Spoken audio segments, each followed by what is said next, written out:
पूरे मुल्क भर में हमारे फॉर्मर प्राइम मिनिस्टर और former president all India Congress committee Rajiv ji का 77वां जन्मदिन पूरे देश में मनाया जा रहा है।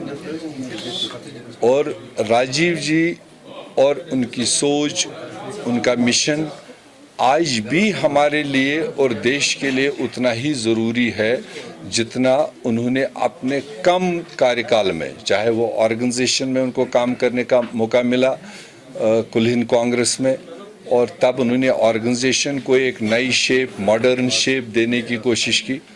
और फिर जब उनको प्रधानमंत्री बनने का देश ने मौका दिया तो प्रधानमंत्री बनके उस वक्त वो पूरे दुनिया में सबसे यंगेस्ट प्राइम मिनिस्टर के तौर पर जाने जाते थे। और यंगेस्ट प्राइम मिनिस्टर होते हुए उन्होंने इस देश के यंगस्टर्स के लिए, जो नौजवान थे, उनके लिए जो कुछ इकदाम उठाए कि ताकि वो जमहूरी अमल में अपना शाना बशाना रहे। चाहे वो 18 साल की उम्र के नौजवानों को वोटिंग राइट का मामला था, चाहे पंचायती राज को 3 टायर सिस्टम देने का मामला था, चाहे वो आईटी जो मिशन था उनका, तब तो उनको क्रिटिसाइज़ होता था कि इन्होंने कंप्यूटर की क्या ये बात करते हैं, डिजिटलाइजेशन की क्या बात करते हैं। बड़े सारे देश में उनके विरोधी भी हुए थे। जो तब विरोध करते थे, आज वही लोग राजीव जी के उस दिए हुए मिशन को अप्रिशिएट करते हैं। आज हिंदुस्तान बाकी दुनिया के बराबर के साथ खड़ा है, मगर ये वजह है कि राजीव जी का इंट्रोडक्शन, चाहे वो इंफॉर्मेशन टेक्नोलॉजी के रास्ते में है, चाहे आज 3 टायर सिस्टम पंचायतों का पूरे देश में और जम्मू कश्मीर में बोलबाला है, और ये उनके कुछ अहम इकदाम थे।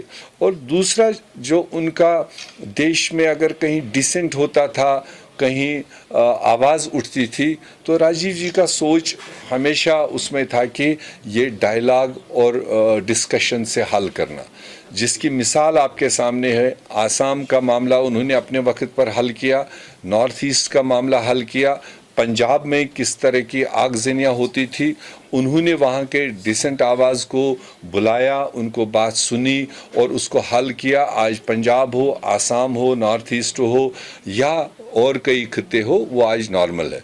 ये कांग्रेस की हमेशा एक बनी बनाई सोच थी जिसको उन्होंने इम्प्लीमेंट किया।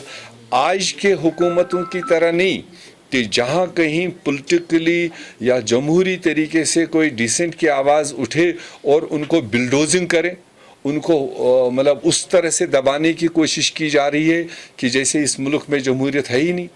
तो ये कंपेयर करना आज बहुत ज़रूरी है।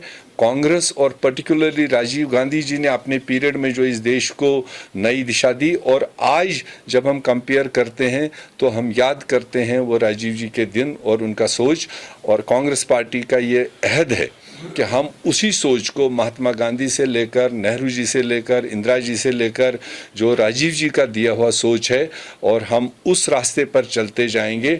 हमें नथुराम गोडसे वाले सोच को अडॉप्ट करने की ज़रूरत नहीं है। प्रेजेंट गवर्नमेंट को जिनकी जिम्मेदारी, मैं वही कह रहा हूँ, ये प्रेजेंट सरकार की जिम्मेदारी है।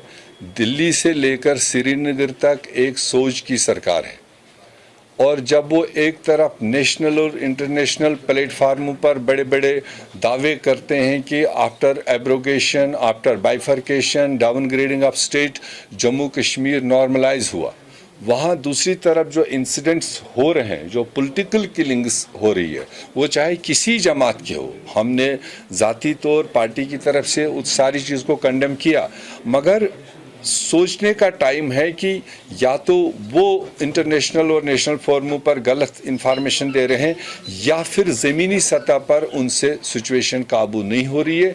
जो दावे उनके थे वो कहीं ना कहीं रोज़मर्रा इंसिडेंट से साबित होता है कि वो खोखले।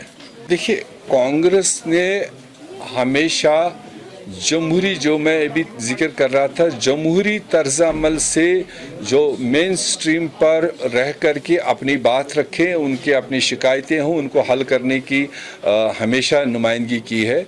उसी तरह से वो देश के किसी, दुनिया के किसी हिस्से में हो, अगर लोगों की राय से बना हुआ कोई सेटअप हो, दैट इज़ ऑलवेज अप्रिशिएटेड। मतलब इलेक्टेड सरकारों को हमेशा दुनिया में अप्रिशिएट किया जा रहा है। और अब जो हालात वहाँ पर हो रहे हैं कि इलेक्टेड सिस्टम बाहर और एक दूसरा सिस्टम वहाँ पर इस वक्त काबिज है, उसके लिए हमारी दिल्ली की सरकार को जो क्लोजली इन्वॉल्व थे पाकिस्तान के साथ, चूँकि अफ़गानिस्तान से, क्योंकि अफ़गानिस्तान का सदियों से हिंदुस्तान के साथ अच्छे रिश्ते रहे हैं, डिप्लोमेटिक रिश्ते रहे हैं, ज़ाती रिश्ते रहे हैं। तो ऐसे में जो आज की मरकज़ी सरकार है वो पिछले कई सालों से वहाँ इन्वेस्टमेंट भी कर रहे थे, वहाँ पर सहायता भी कर रहे थे। तो ये उनकी जिम्मेदारी बनती है कि पहले वो अपनी फॉरेन डिप्लोमेटिक फेलियर का किस तरह से देश के सामने बात रखेंगे, हम उसका इंतज़ार कर रहे हैं कि पहले प्रधानमंत्री को और फॉरेन मिनिस्टर को इस सारी डेवलपमेंट पर अपना डिटेल एक वक्तव्य देना चाहिए। उसके बाद में हम देखेंगे कि क्या वो बेखबर थे कि इन्वेस्टमेंट करते गए और उनको इनपुट्स नहीं थे। उस पर हम चाहेंगे कि देश का प्रधानमंत्री पहले देश को अपनी नीति बता दे, उसके बाद जो भी उस पर हमारी बात होगी हम कहेंगे।